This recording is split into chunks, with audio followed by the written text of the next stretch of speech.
लोकसभेत सलग तिसऱ्या दिवशी विरोधकांचा गोंधळ पाहायला मिळतोय। विरोधकांच्या आक्रमकतेमुळे लोकसभेत भाजप बॅकफूटवर गेलाय का असं चित्र आहे। सध्या पंतप्रधानांनी अजूनही राष्ट्रपतींच्या अभिभाषणाला उत्तर दिलेलं नाहीये। या भाषणाविनाच लोकसभेत धन्यवाद प्रस्ताव गुंडाळला गेलाय। पंतप्रधान आज संध्याकाळी 5 वाजता राज्यसभेत बोलणार असं कळतंय। कालही लोकसभेत पंतप्रधानांना भाषण करता आलं नव्हतं। लोकसभेत आजही काँग्रेसचा गोंधळ सुरूच आहे। शिवाजी काळे दिल्लीहून आपल्या सोबत आहेत। शिवाजी, काय चाललंय संसदेत? एकंदरीत जर पाहिलं तर मोठा गदारोळ होताना पाहायला मिळतोय। लोकसभेमध्ये पहिल्यांदाच असं घडतं असं सांगितलं जातं की पंतप्रधान नरेंद्र मोदी न बोलताच जो प्रस्ताव होता तो पास करण्यात आलेला आहे आवाजी मताने। राष्ट्रपतींच्या अभिभाषणावरती जो अभिवादन प्रस्ताव असतो त्याची चर्चा होतात, त्या संदर्भामध्ये पंतप्रधान बोलतात, उत्तर देतात खासदारांनी बोललेल्या प्रश्नावरती।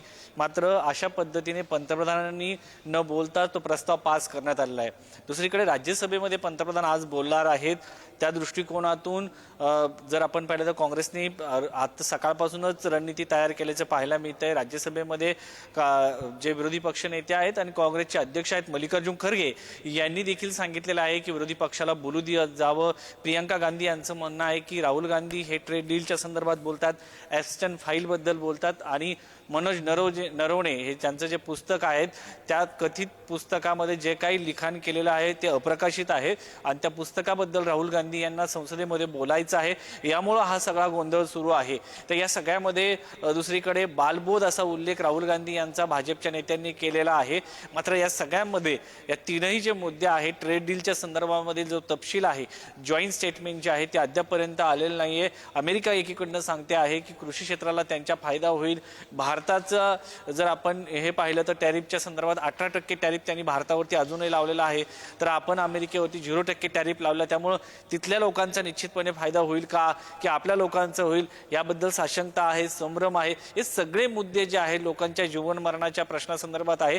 मात्र संसदेमध्ये सध्या या सगळ्या प्रश्नावरती चर्चा होणं अपेक्षित असताना खास करून शेतकऱ्यांचा जो प्रश्न आहे तो अत्यंत महत्त्वाचा आहे। कारण भारताची जनता 50 ते 60% हे शेतीवरती प्रत्यक्ष आणि अप्रत्यक्षरित्या जीवन जगत असते आणि एवढ्या मोठ्या क्षेत्रावरती परिणामकारक जर हा निर्णय असेल तर या संदर्भामध्ये जॉईंट स्टेटमेंट येणं गरजेचं आहे। विरोधी पक्षाने देखील या संदर्भामध्ये बोलणं गरजेचं आहे। तसं नसेल या सगळ्यामध्ये एक महत्त्वाचा मुद्दा आहे की जे खासदार आहेत त्या खासदारांचं देखील अनेकांचं म्हणणं आहे की हा जो मुद्दा आहे नरवण्याचा याच्यापेक्षाही महत्त्वाचा मुद्दा हा शेतीचा आहे। त्यामुळे राहुल गांधींनी याच्यावरती फोकस करणं गरजेचं आहे आणि या संदर्भामध्ये चर्चा होणंही गरजेचं आहे असं त्यांचं म्हणणं आहे। आणि या सगळ्यामध्ये जर आता सध्या पाहिलं गेलं तर राहुल गांधी हे नरवण्याच्या पुस्तकावरती कायम आहेत आणि त्यामुळे काँग्रेस असो किंवा शिवसेनेचे काही खासदारांचं म्हणणं आहे की शेती हा सगळ्यात मोठा प्रश्न आहे, ट्रेड डीलचा हा प्रश्न मोठा आहे आणि याच्यावरती बोलणं राहुल गांधींनी। आपण बघूयात संसदेला आता पुढे काय पाहायला मिळते, आपण कशा प्रकारे हे कामकाज पुढे जातंय किंवा नाही जाणार। धन्यवाद शिवाजी आपल्या या माहितीसाठी।